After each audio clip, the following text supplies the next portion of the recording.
Hello and welcome to the Travel and Future channel. Today I'm going to be doing one of my travel guides from Rome, Italy. Before I start this video, please, it would mean so much if you could subscribe to my channel because it's so hard to get noticed nowadays. Being small creators, they're always kind of like pushed to the bottom. So it would help me out so much. And if you can follow me on my Instagram, Massimo G Peluso, which will be tagged as well because I'm trying to grow it as well to get noticed by like fashion influencers and companies. So it means a lot. What I love about Rome is that it's very diverse.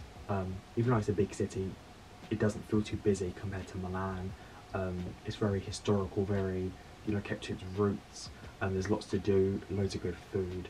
Okay, so starting with the hotel. So the hotel I stayed in is called Leon Place.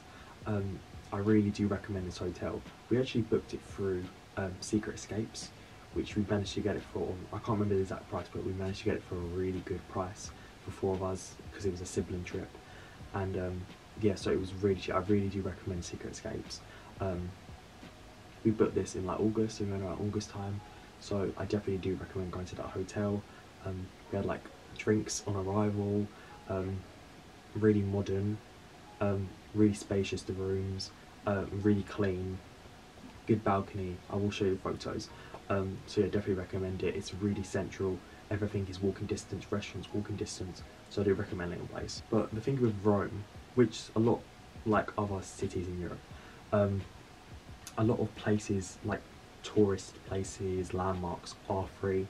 So the Trevi Fountain and obviously the Colosseum from outside and the Vatican from a distance are all free to like see. So that's quite a good thing about some European cities. But if you really want the experience, then you will unfortunately have to pay for some things. Me and my siblings went to the Colosseum and we had a guided tour, which lasted about, I want to say like 2-3 hours. I can't remember the exact amount. And I think the price was up to £30, something around there. I really do recommend, again, booking through Expedia because it's trusted, it's reliable, you're not going to get conned.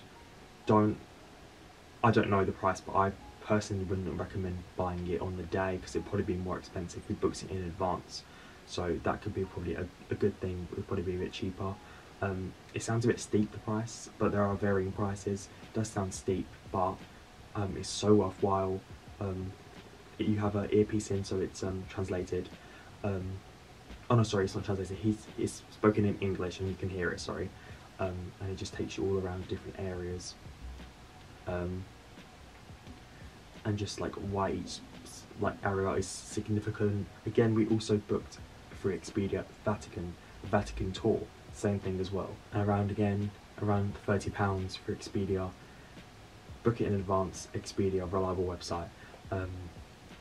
Yeah, so we didn't spend, apart from that, we didn't spend that much on like touristy kind of things. So it's only really those two things we had to fork out and spend on. But it was definitely worthwhile. A lot of just information I did not know about, that I didn't consider, so it's definitely worthwhile. Very educational, and you can ask questions as well, which is always like a good side, a good point, Okay, now onto my favourite topic, food, because I'm a foodie obviously. So in no particular order, the first restaurant on my phone I have is Cantini. Oh my god, my accent, honestly. I'm Italian and I can't even speak. Okay, Cantini. Oh my god. I'll just put it there because I'm not even gonna try and embarrass myself. And I just had, obviously, Italy pizza, margherita pizza with like olives and tomatoes on top. Honestly, the nicest food. Overall, the prices in Rome, sorry, for food is quite reasonable compared to other cities. It's quite reasonable. It's not overly expensive, but of course, if you're in the centre, then obviously it'll be more than the outside. Like we went to a couple restaurants in the city and then kind of like outskirts-ish, like kind of out of it, and the prices were so different, which is expected. So that is lovely. Also, just a really big recommendation for snacks. If you're a foodie like me and you like snacks, I really recommend getting biscuits, which you can actually, I think you can get them like not in England, but you can get them like ordered in. They're called, again, accent, Molino Bianco, and there's so many different types. There's chocolate ones, and there's just like creamy kind of ones. There's all different types for your different tastes.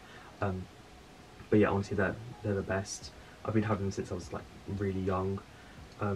So it's really nice to go into the supermarket and find them. You'll find them literally anywhere in the supermarket. And next restaurant, La Taverna de Monti. I had to have spaghetti with mushrooms. Yeah, with mushrooms. And pasta. And like filled pasta, I think, yeah. Again, lovely. Good portions. Really like, attentive staff. Drinks were quite cheap. Okay, if you love ice cream, and you have to have ice cream, obviously, I think it's quite popular. I think my sister said it's quite famous. Giolitti. Yeah, so we just had a simple, just I think I had chocolate ice cream. I think, pretty sure. Yeah, so that was the best. And there's all fresh, different trays of treats and snacks and everything. Next restaurant, Al Forno della Safita. This is really testing my Italian here. Yeah, this restaurant was quite busy, but it was worth it. And another ice cream place I recommend if you want, you know, a contrasting one, is Gelateria La Romana. Fresh cakes. They make stuff in front of you. And this one is not as busy, so if you don't want to go to like a touristy one, then I recommend that one. I hope this video has been useful to you.